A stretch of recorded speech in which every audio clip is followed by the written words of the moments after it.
Welcome to this month's episode of Miracle Conversations. It is March of 2023. We are at this point, I guess you would say, 6 months in to a series that we started back in November, a theme rather than a series on the topic of miracles. So every month on this show, we get together and we talk about a different aspect of miracle mindsets. I'm here with Dr. Dave Asomaning, who is an expert in the topic of miracle mindsets, and he guides us through these shows. And then I'm just here like asking questions and trying to be the learning voice of reason as the student. So that's kind of my role here, and extracting more information out of Dave and anything that maybe isn't resonating with our brains as the learners of this topic. But my name is Brittany New, and I'm a graphic designer and entrepreneur based in Barcelona. So that's pretty much it for my introduction. And Dave, I'll let you tell us more about what you do and then lead us into today's lesson. Well, thank you so much, Brittany. It's good to be with you again. We've been doing this now. This is our third year that we're into this.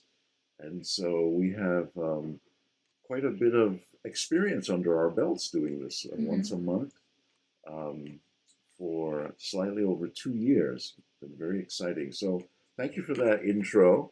And yes, I am an executive coach and I live in Florida on the I-95 corridor over here, about an hour north of Palm Beach.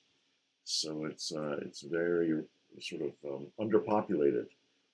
5 minutes around the corner, there are cows and horses and things like that. So it's kind of nice, but then it's about 2.5 hours away from Miami. So if you need some of that, I can pop one down to Miami or Fort Lauderdale or any of the other big cities along here.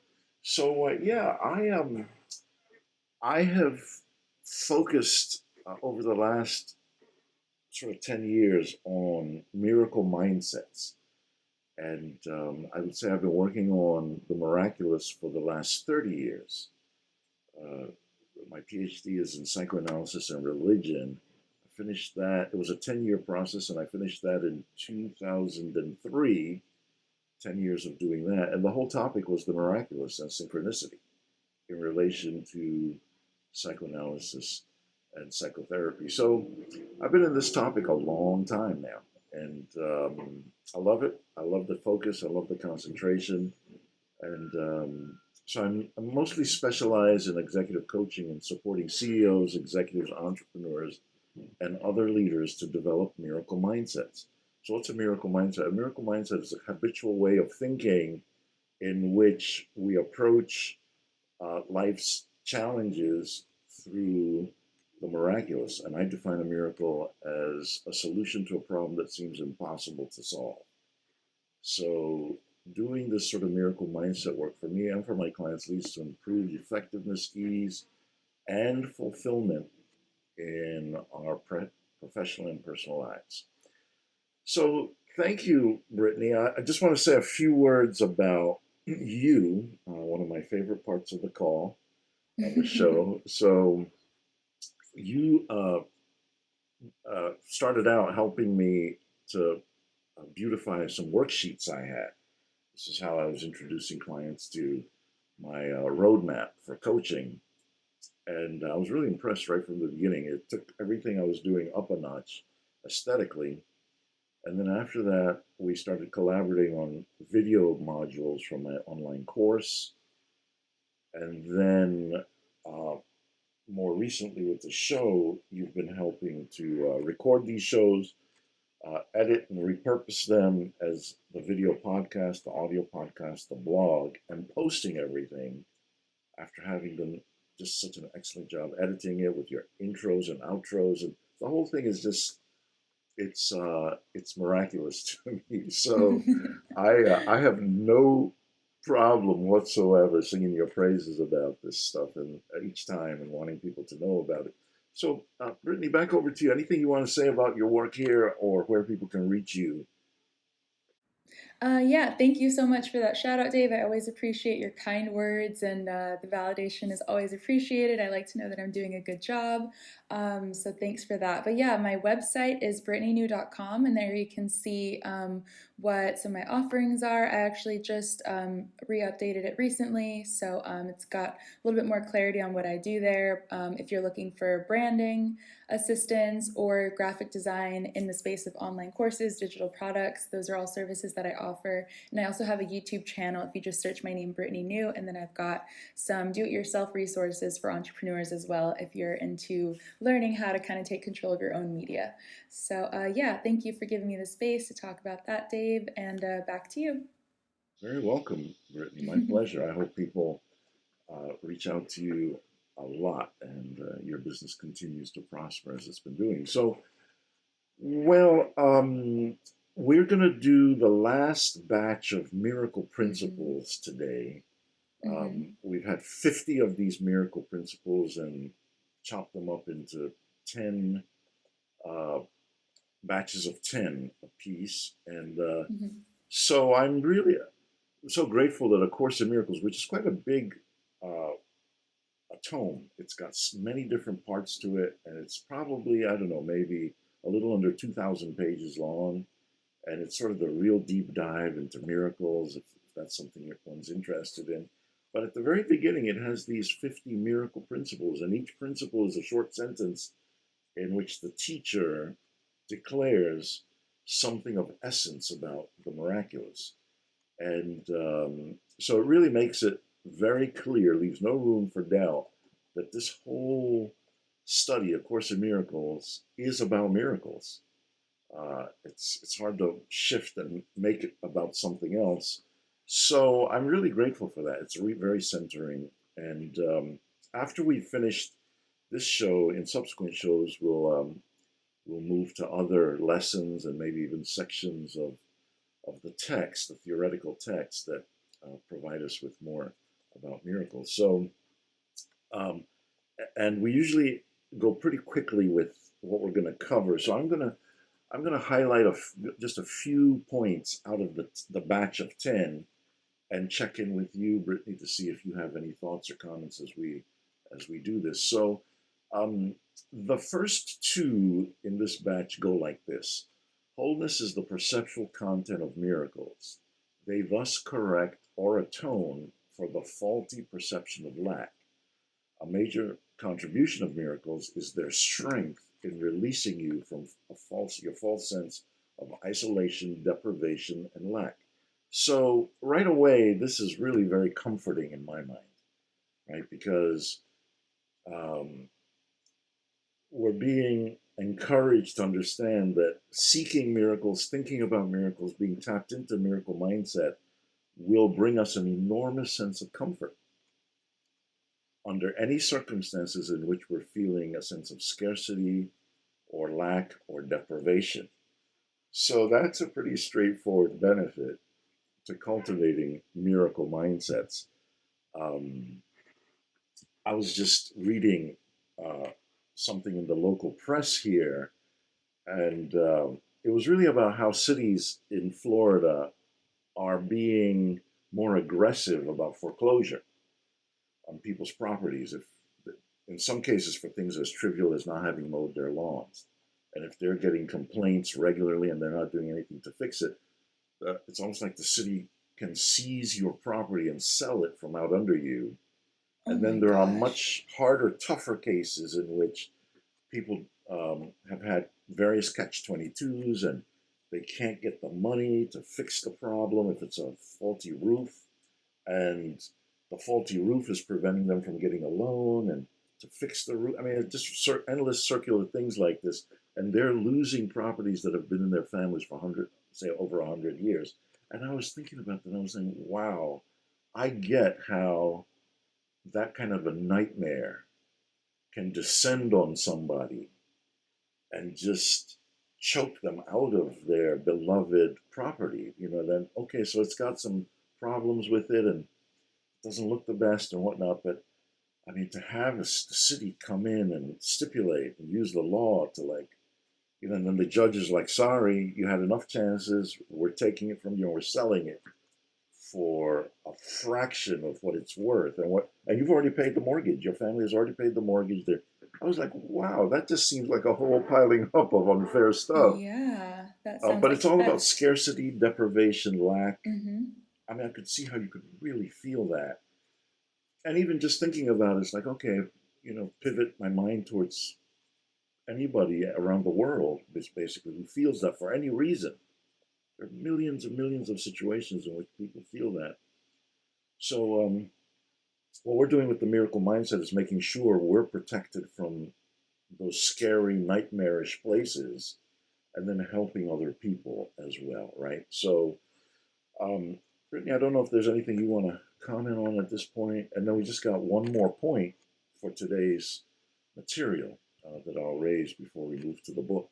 Yeah, I wanted to ask for the principle 41 where it says wholeness, would that be similar to or equivalent to like the word abundance that sometimes is used in these contexts? Yes, I think that's right. Abundance Yeah, in all abundance, dimensions of life. wholeness. Yeah. Mm-hmm. So Mm-hmm. even wellness, right? Same kind of Mm-hmm. root word, like to Mm-hmm. be robust, to be healthy, Mm-hmm. to have resilience, Mm-hmm. to have joy, to have happiness, to have fulfillment. All these different things, because Mm-hmm. all the dimensions of life are thriving, and Mm-hmm. there isn't one or two or 10 or 50 nightmares that one is Mm-hmm. constantly struggling with. Yeah, that's right. Yeah, Mm-hmm. Okay. thank you for that. So pretty straightforward there. And then as we've seen with many of these principles and in other parts of our study, atonement, the word atonement or atoning, this comes up a lot.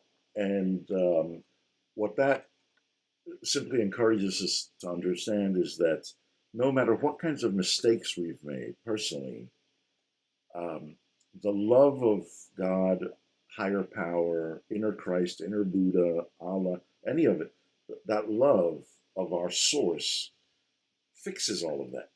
If we'll just tune in, there's no error we've committed that can't be set straight so that we don't experience the limiting consequences of mistakes that we've made, of whatever kind. So that's another aspect of the wholeness. And in the Course in Miracles, atonement, I always emphasize that it doesn't have any kind of sacrifice associated with it. It's just a free gift. There's nothing that had to die in order to pay for it or substitute for it. And again, I'm not making light of those traditions through the history of humanity's religious evolution. I think that it can be said that they've been important for us to understand. But it's a real gift to be at a stage in the evolution of spiritual consciousness where we can say that it's a free gift. If you just pick it up and use it, you get all the benefits of a clean slate each time.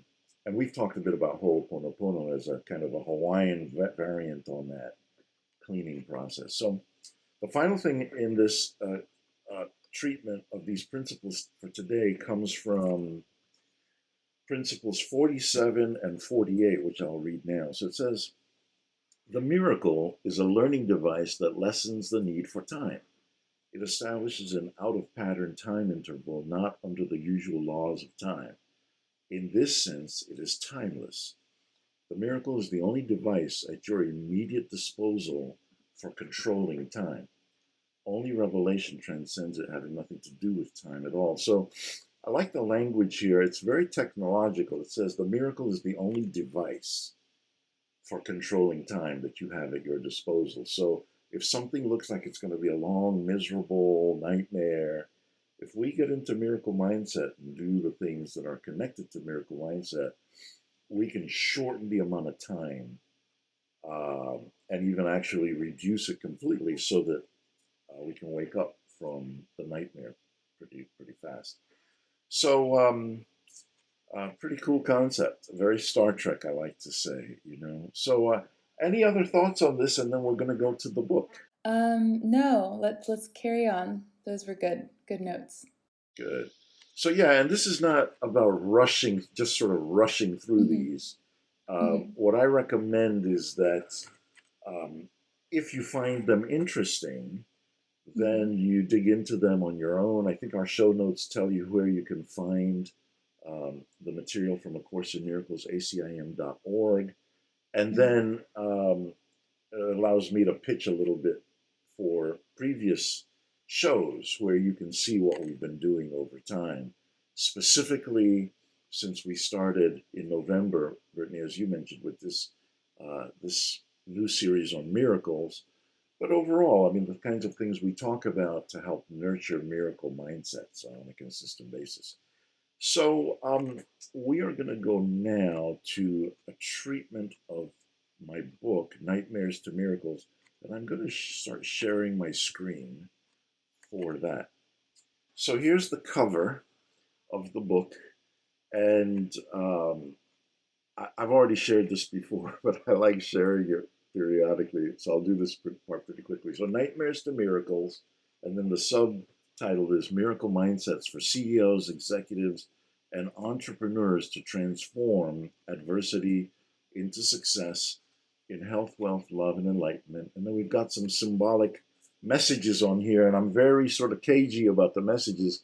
I want my audience, our audience, to try and guess at what the message is here. What's going on here. So I don't say a lot about what it is. Whoever's interested can see if you can get, guess at it, and uh, text, email, uh, respond in the comments wherever you want to. But I will say that when I first started working with the designer on this, it was a completely white background, and it came back after a few times, and it looked like there was something smudging it. And I was saying to myself, I wonder why the designer has this stuff smudging, because it looks so crisp with just the white background. And then as I looked at it closer, I was like, oh, they have a dream catcher, like a Native American dream catcher, a net like that, and feathers, and that's what that is. And I was like, oh wow, that she, the designer just added that. I thought it was so creative. I was like, okay, well, very cool. So love that. And then we are now in chapter 4, and chapter 4 is all about mind training. Mind training. So I'm just going to say a little bit about mind training, and then we'll go through this chart that I have for mind training. So, A Course in Miracles, and the book is not all about A Course in Miracles, even though it relies heavily on A Course in Miracles. But mind training is a great concept, I think. So, in a nutshell, mind training is what enables us to maintain our resilience and consistency around miracle mindsets. The opposite of mind training is mind wandering, in which we, for instance, with the illustrations that I gave about the foreclosure on homes, it's very easy to get into the ego's nightmarish, threatening message that you're going to lose your property, you don't have the money, lawyers are too expensive, the city's out to get you. I mean, it's one thing after another that's all doom and gloom, and that's what, of course, refers to as mind wandering, just going into this fearful arena where scarcity, lack, deprivation, and all kinds of other horrible things are waiting for us. Mind training is the deliberate, almost minute by minute holding of a frame of mind or a mindset that plugs us into divine abundance, right? So that's what this chapter is really about. And then just another quick point, and then I'll let it breathe a little bit by checking in with you, Brittany, in a moment. But we looked at this sheet last time. This was chapter 3. So what I'm trying to highlight here is that for me and how I coach and how I teach, mind training is really about going vertically down from the most superficial parts of the psyche and what we see around us in the physical world, down through all these layers, down to this sort of the love of God, this green section here. And the reason I emphasize that without being critical of anybody else and how they want to do it is that mind training can perch or rest or hang out at any of these locations. It doesn't necessarily always have as its intention, depending on the teacher, going all the way and making contact down here. So I like to be very unambiguous about the fact that miracle mindsets are tied to making contact down here. Although each of these layers is a part of the process, and mind training can help with each of those layers. So, with all of that in mind, let me just check, Brittany, see if there's anything you want to say or ask, and then we'll go to the rest of the sharing.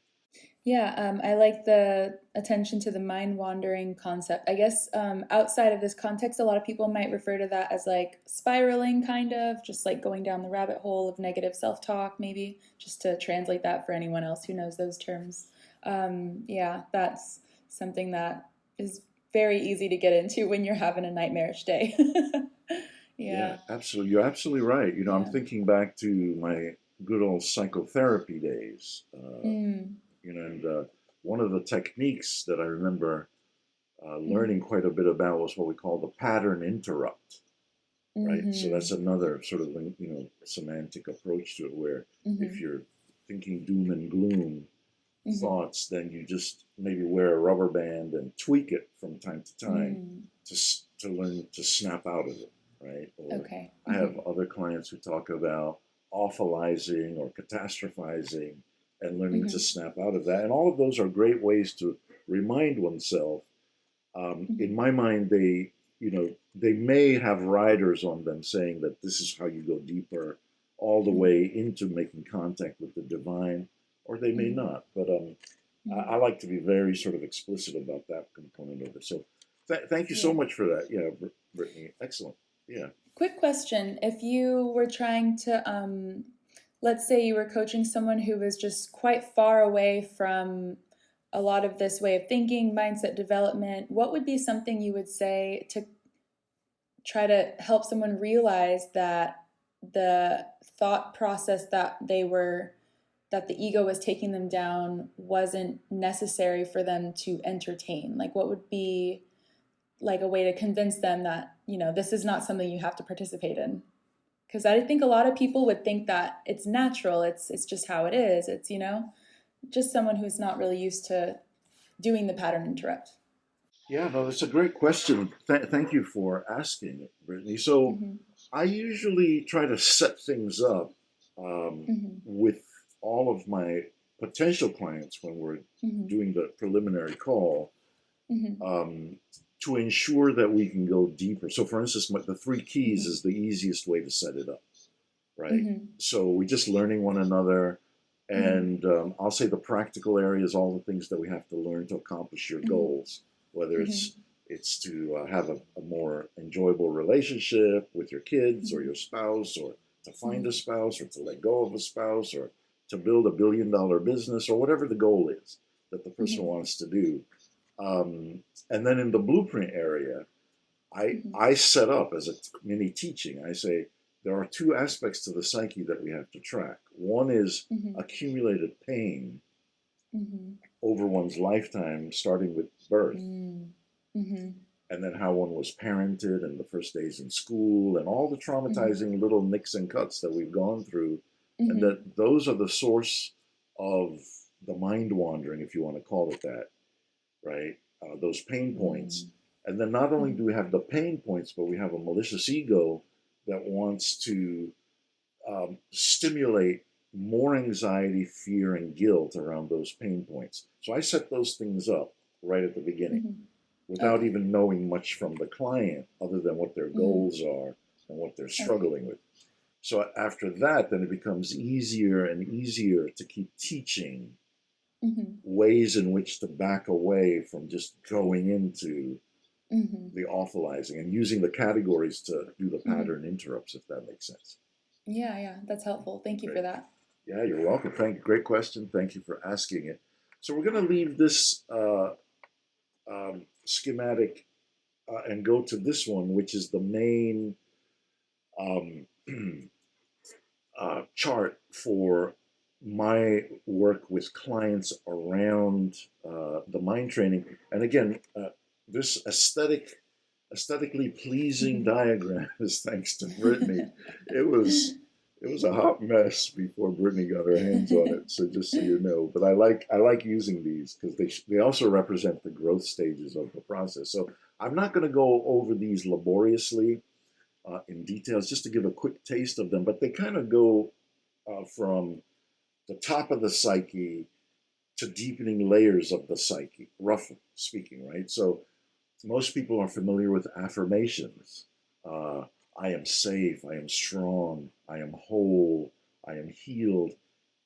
In a more even specific way, these are affirmations I will provide a client very quickly and say, you might want to start using these. Just repeat them a lot to yourself to calm yourself down. And a lot of them are rooted in A Course in Miracles. So they have much bigger teachings behind them. They have whole portals of things behind them. But guided imagery, number two, guided imagery and visualizations, all kinds of audio programs now, a ton of stuff on YouTube for any of this, really. Vision boards, number three, hypnosis programs I like to turn clients onto. These can be especially helpful with things where clients feel stuck in a way, so somebody wants to learn how to drive, but they're in their late 50s or early 60s, they've never driven, they're phobic, they're like, I can't do it.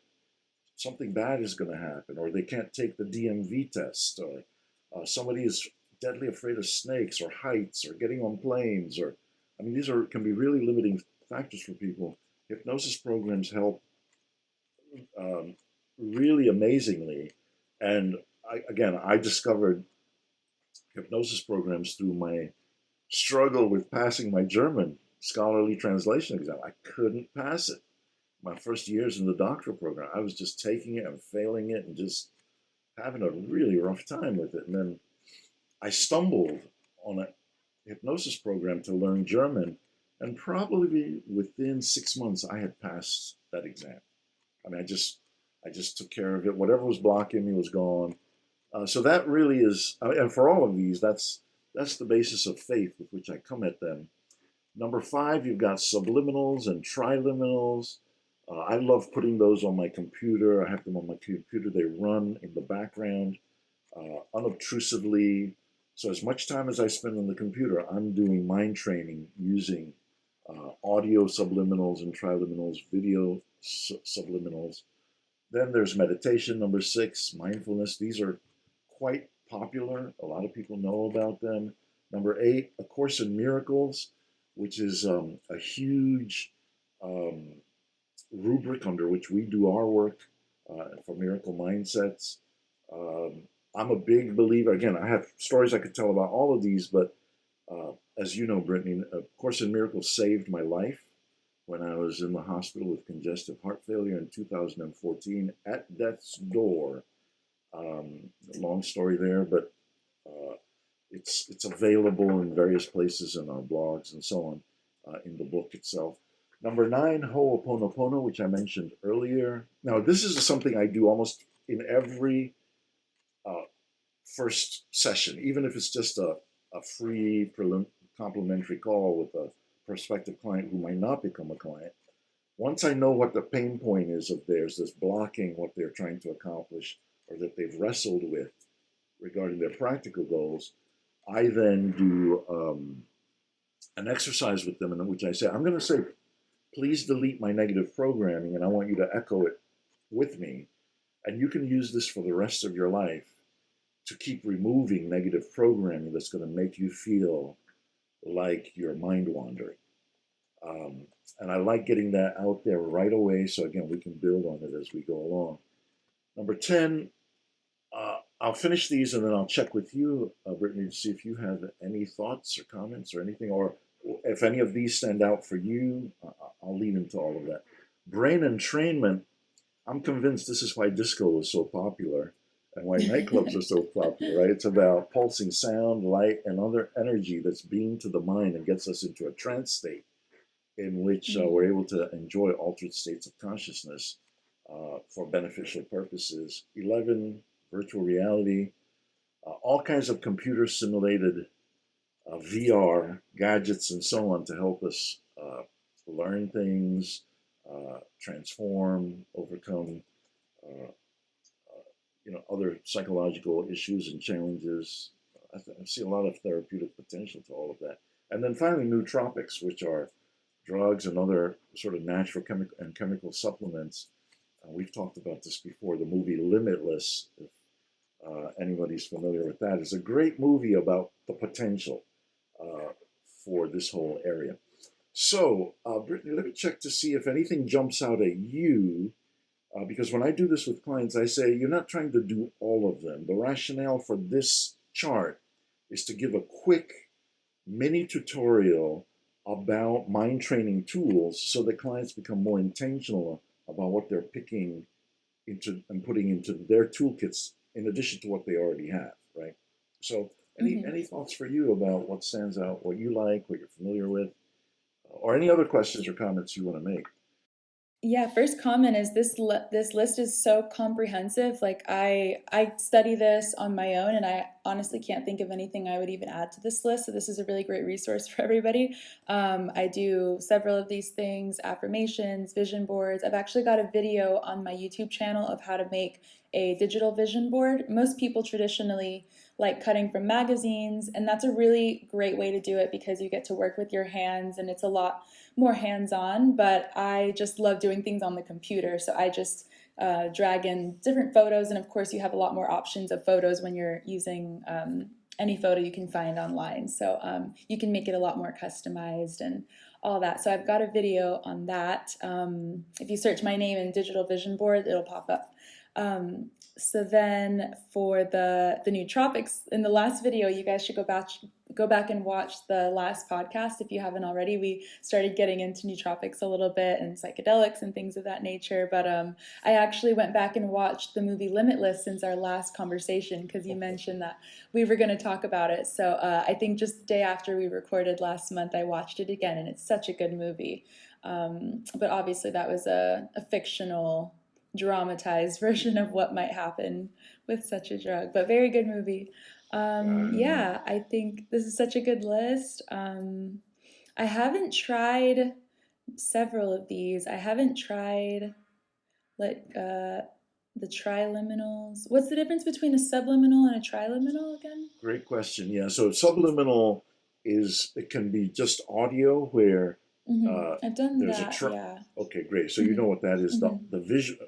There's a visual component for some, and then sometimes you Hmm. put them together, audio and visual. The triliminals are usually mostly audio, and if you use headphones, you'll have the sensation that there's a track in your right ear that has a Oh. whole bunch of very fast affirmations. There's a Hmm. track in your left ear that has Hmm. another set of very fast affirmations, sometimes Okay. with a differently gendered voice, male, Oh, okay. female, and then you'll have in the middle, which is what makes it try, you'll have another Mm. voice that you hear in the Hmm. middle of your mind. And so it's very sort of spatial, and Yeah. yet you can't grab any one affirmation because they're all going so quickly, Okay. Yeah. and so it's still subliminal in the sense that your mind, Hmm. your conscious mind can't keep up with it all. But it's Mm.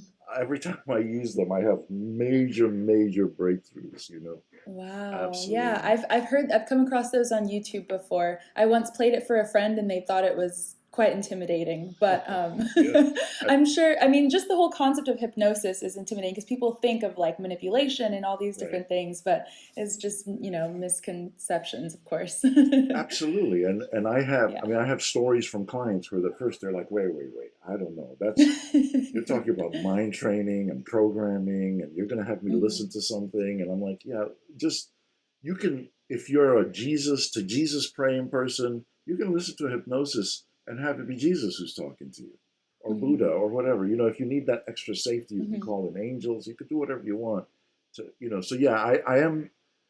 I love that you brought this up. I am uh, sensitive to people's fears and concerns, Hmm. Hmm. but the proof is in the pudding, usually, you know. And Hmm. if you use it and you're okay with it, you can settle down. You'll get Hmm. something great out of it.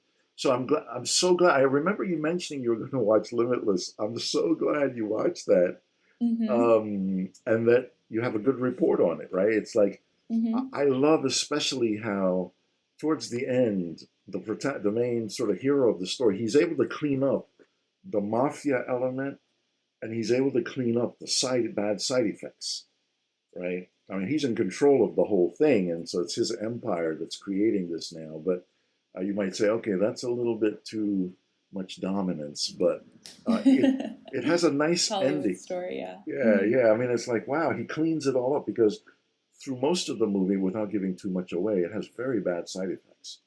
You Hmm. know, Hmm. after an initially good start. So yeah, I mean, it just gives you a quick education on what the best of this whole area could be. You know, Hmm. and there's a lot more going on around it with longevity and youthening, right? Like, so living a long lifespan, 100, 120, some people are saying with some of these, but also becoming younger as you get chronologically older with this stuff. We'll see. I Hmm. mean, proof is in the pudding. And you're right, we did have a very good conversation. You asked some great questions the last time. I was thinking about them as I was preparing for this one. You pivoted people perfectly back to the last show. Thank you for that too. Hmm. Yeah, what I liked about the movie as well is, aside from the fact that he was using a drug, it was so refreshing to see how he could perceive the same reality he had always been living in, but one way was his day to day, almost black and white, very dull, very repetitive, and then the same, opportunity or experience would happen to him, but he just saw it with completely new eyes. And if you imagine that you have that potential every day, no drug is required, Yes. it's just a really empowering thought. Yeah. That's absolutely correct. You know, tapping into that source of Mm-hmm. power, whatever is Mm-hmm. the bridge that gets us there.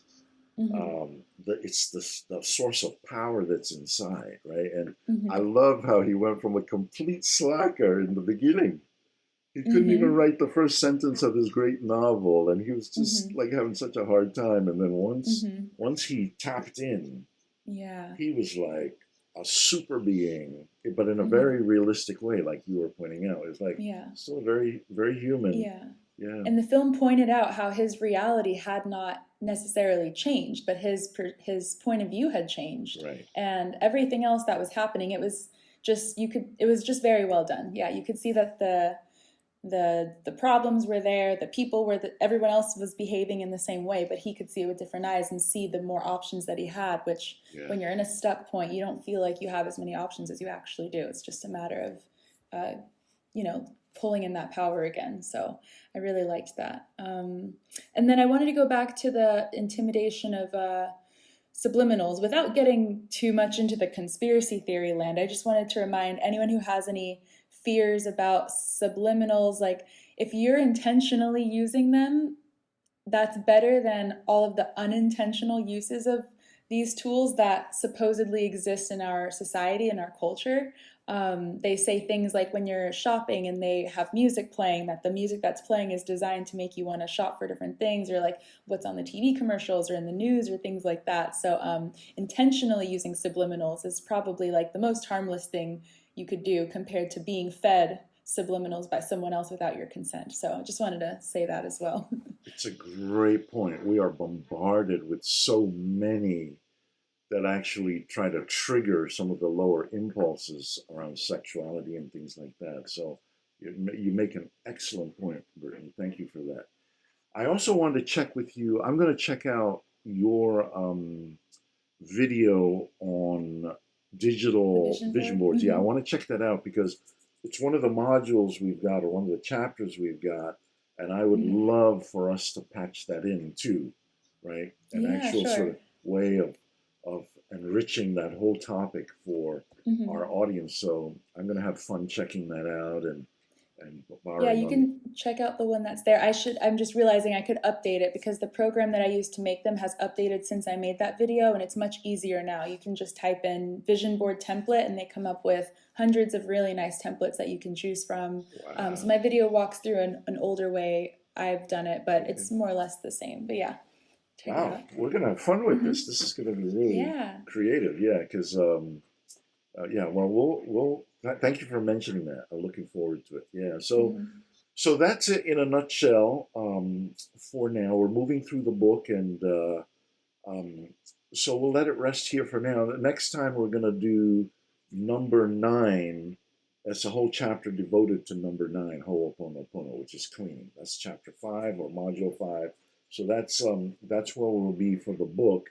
Um, just because I think that in the coaching process, I will actually sometimes, if a client says, okay, we've done the complimentary initial session, I'm going to go further with you, I'll say, well, your assignment then, a light touch, you don't have to do any heavy lifting with it, but if you feel inclined to read chapter 5 of the book, and it might seem strange jumping to chapter 5, right?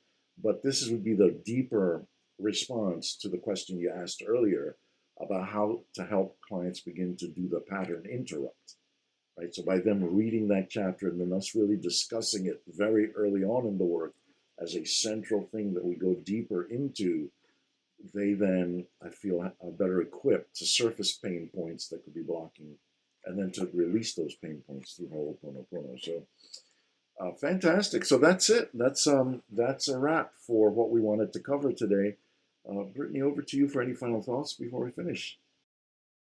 Nope, just thank you, Dave, for sharing all of this information with us. I just want to also bring attention to the fact that you've written this book, you've created this course, but yet here you are on this podcast, on this, whether it's a video or an audio, giving this information away just for free. And this is because you love what you do and you just genuinely want to share this life-changing information with your audience. So just thank you for doing that, and literally screenshotting pages of your book that's for sale on Amazon just on this video. So thank you for your generosity. Well, thank you as well, too. Thank you for noticing Mm-hmm. all of that and enjoying it. A Course in Miracles says that when we have something and we share it, it makes Mm-hmm. it more abundant for us Mm-hmm. and for the recipient, right? And that's Absolutely. the ego's approach is if I have 10 things, 10 apples, and I give you 5, then I'm poorer because I lost 5 apples, and you're richer because you got 5. So it's a zero sum game, but somehow, without fully understanding, and I trust in this process that just the sharing of it multiplies it abundantly for all of us. So thank you for noticing that. And also thank you for helping to bring this out into the world, right? It's like I'm more confident displaying the things I have because of your skills and how you designed everything. Um, so it's like, yeah, when you've got something that looks good, you can share it boldly. So it's like, and it's not that it irks me or bothers me, but I get a little restless sitting around, like waiting for it all to be discovered. I'm like, okay, we're just going to bring it out, Mm-hmm. because I think it's good. I mean, I think it's got value and it can help the world, in some way without being too much of a conceit in saying that, So thank you so much for this show. Yeah, I'm so looking forward to our next one and to checking out your what you've got on the digital vision boards. That'll be exciting to do too. So thank you, Brittany, for this show, and thank you our audience. Uh, don't hesitate to leave comments or reach out if you have questions. Uh, Thank you so much. All right. I'll see you next month, Dave. Thanks again for a great show. Thanks as well, Brittany. See you next month. All right. Bye. Bye.